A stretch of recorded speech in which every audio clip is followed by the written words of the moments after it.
Welcome to Hive Mind. This is the speaker. I am here with the sharp Edge, as per usual. How you doing, Edge? Doing all right. How you doing? Not too bad. Still dealing with a lot of shit down here, but I think that is a continuous thing. If anyone listens to us, they would know. The show that is Australia at the moment. But I'm glad we're doing a video for Hive Mind again because it has been a while. We do apologize for that, especially to our Patreons and people that watch us and support our videos. We are very sorry.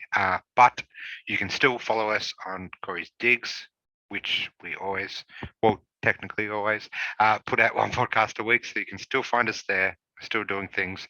It's just a lot going on at the moment and things are a little bit hard to juggle. But so we thought we'd just do this one quickly for you, just to get something back up on here. But it does feel good to be back.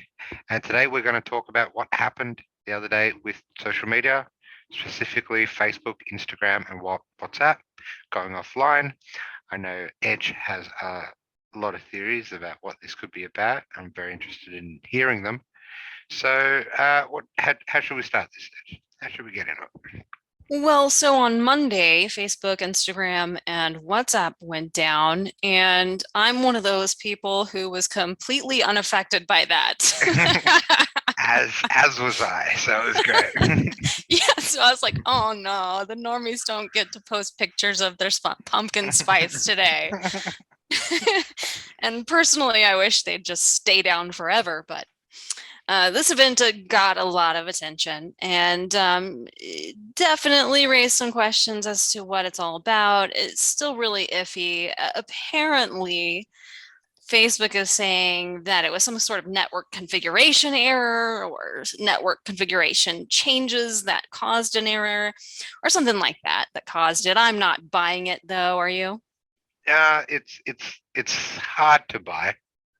especially when a website that owns this many, they have a lot of safeguards in these companies. They have to, because there's millions at stake.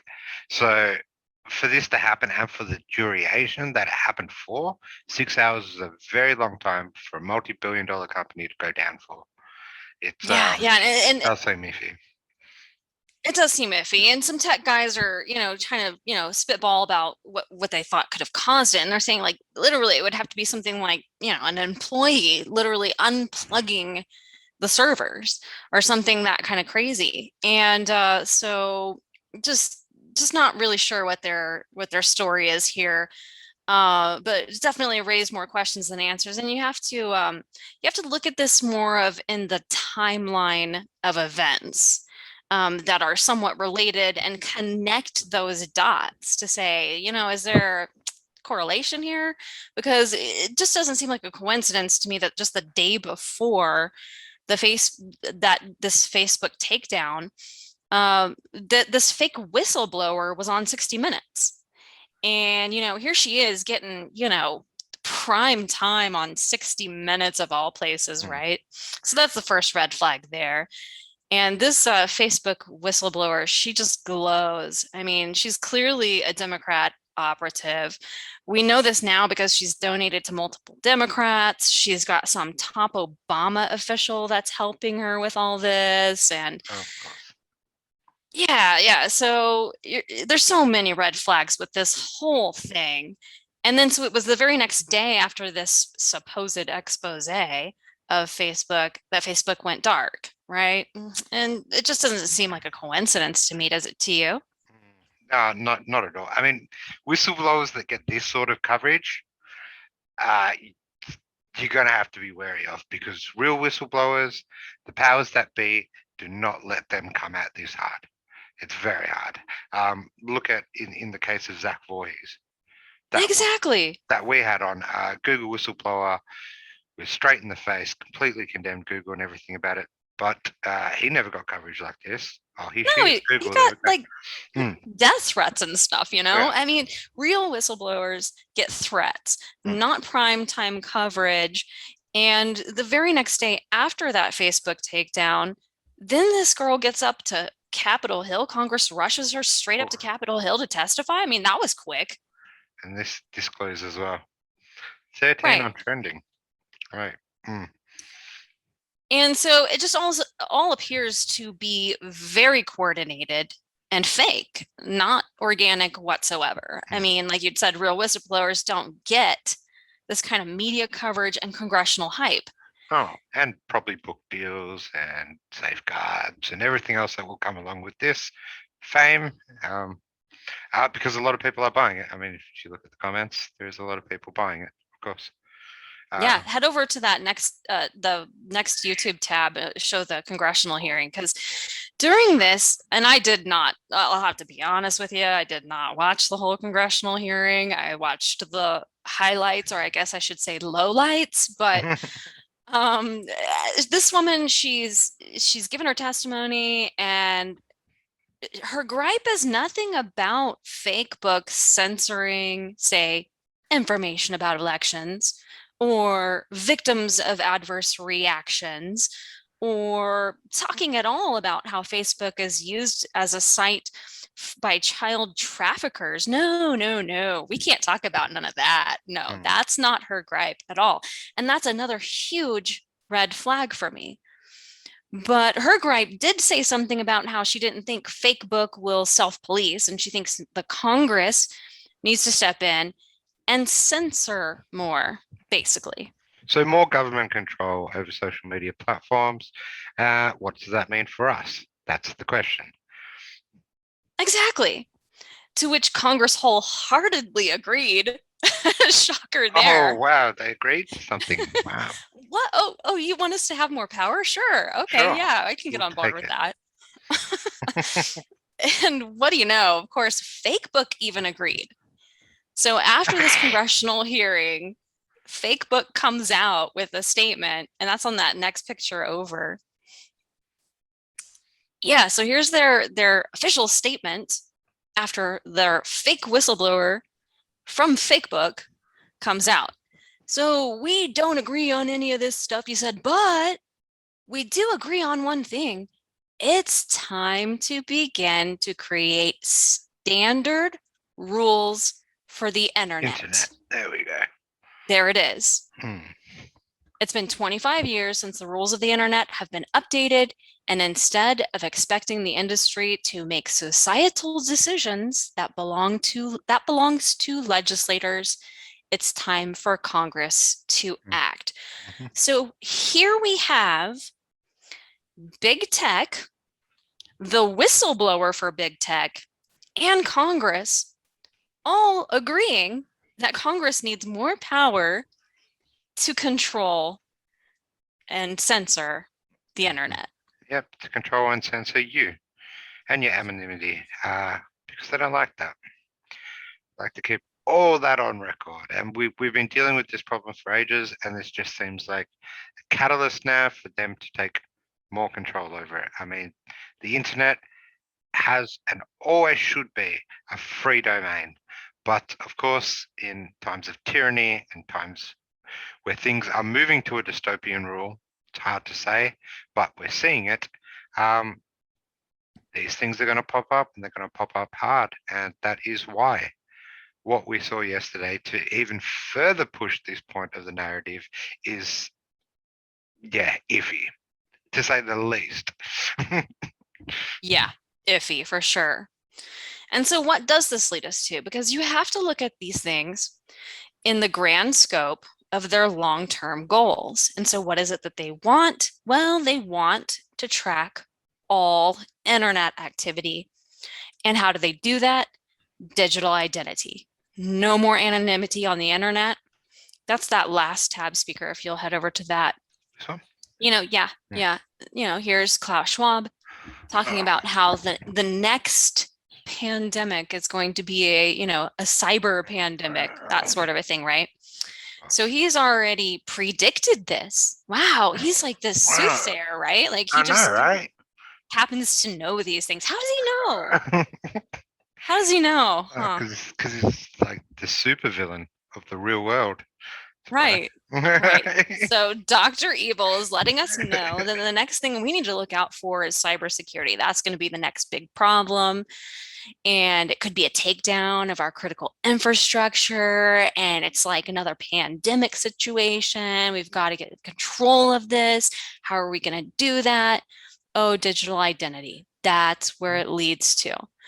And so he's actually in this cyber symposium. I can't remember what it, oh, I think it was like Polygon or Poly something or other that he was in just a couple months back, where he was just lauding the UK or the EU, I believe it was. They came up with some law about just that, about digital digital identity, digital responsibility, that kind of thing. And he was like, this is what we need to do. I don't know if I doubt that law has passed. It was just proposed. But but that's how they start. They start with that's getting proposed, and it keeps going more. And then there's another one, and another one, and another one, until it eventually, a couple of years down the track, it gets passed. Right. And so you can see, seeds. so you can see now this push here with this fake whistleblower from Fakebook pushing Congress to make similar sort of laws here now. This is not a coincidence. And I think that we're going to see, as for this Fakebook going dark thing, it's also true that they're losing control of the narrative. They can't censor enough. The truth is getting out, and it's getting spread even on Fakebook, no matter how hard they try. I mean, there's whistleblowers coming out of the woodwork, undercover videos coming out of, high up execs in big pharma, audits, so much information just flooding in, and it is reaching the normies on Fakebook. And I know this right here, everything, this whole theater that they have presented this week with the fake whistleblower and everything else, it is proof that they're nervous, that they're losing control of the narrative, and that they're clamping down. They're tightening up on their controls. So that's a good thing that we're getting through to people on Fakebook. But I think we're going to see a lot more of these weird occurrences, like what we saw with Facebook this week, going dark, and hacks like Twitch. I mean, that just came out today. It came out today, that Twitch has been hacked.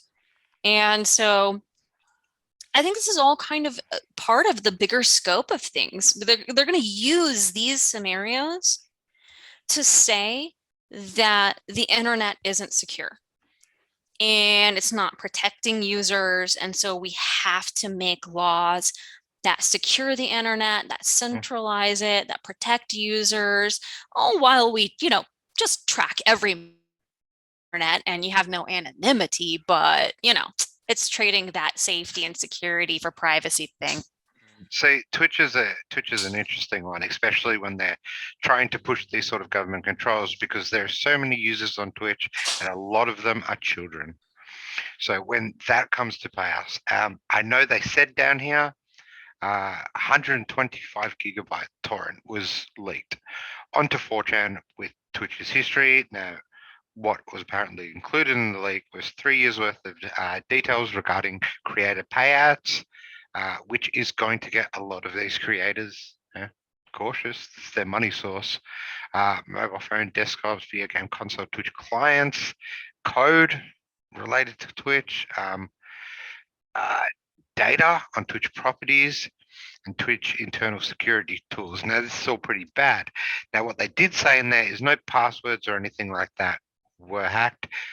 I don't know. You don't know, but that's enough to actually put people on caution, and especially when you've got parents looking at this, going, my kid's on this site. I need to protect them as well. So a lot of people will fall into that trap. Oh yeah, absolutely, because Twitch is a cesspool. I mean, I have no problem saying that. But yes, I totally agree that there are things. I mean, this is what we've been shouting from the rooftops for years. Is like they need to amend or fix Section 230 or eliminate it, and that we need accountability by big tech, and that, there's a lot of garbage and filth that kids are being exposed to. There's actually child trafficking, child porn.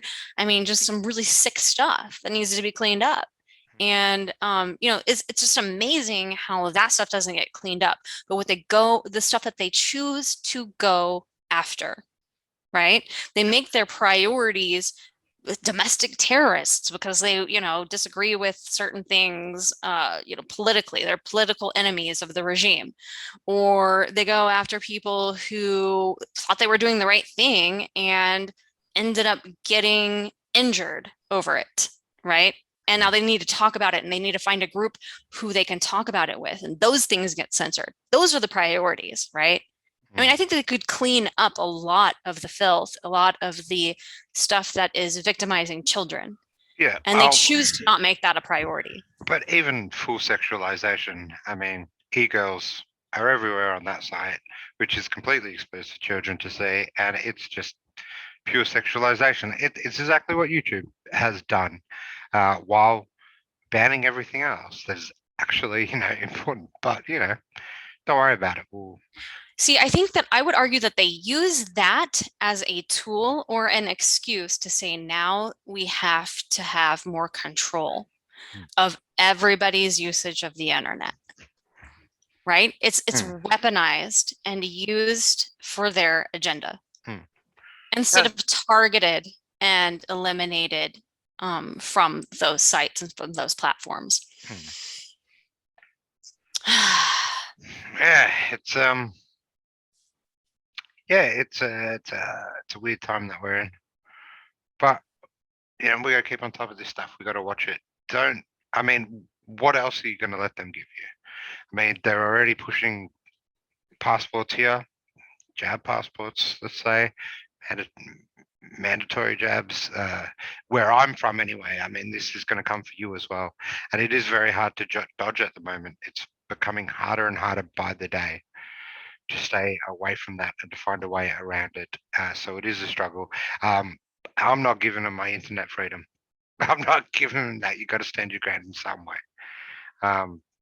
But they're coming for it all. But just put your feet in place and fight it just off. This week also, the FBI has issued warrants to Google to do a keyword search, meaning like searching for certain keywords. They're going after what this regime deems to be domestic terrorists, which are just basically their political opponents, and using keyword searches to do that. So they're definitely going strong after all of us on our internet activity. And I think all of this is related. It's all related. And it leads to kind of one point, and we need to stand against it in every way possible before it's too late, before we've lost all control. 100%. So, but it does tell you that we're completely winning the narrative because they are freaking out. They're freaking out. I mean, this 2030 agenda has been pushed 400% faster than we thought it would, because they are petrified. So. Yeah. All right, guys. Well, thanks for joining us today here on Hive Mind. Please be sure to share this podcast. We're on YouTube, BitChute, Pilled, and Foxhole, and we'll see you back next time right here on Hive Mind.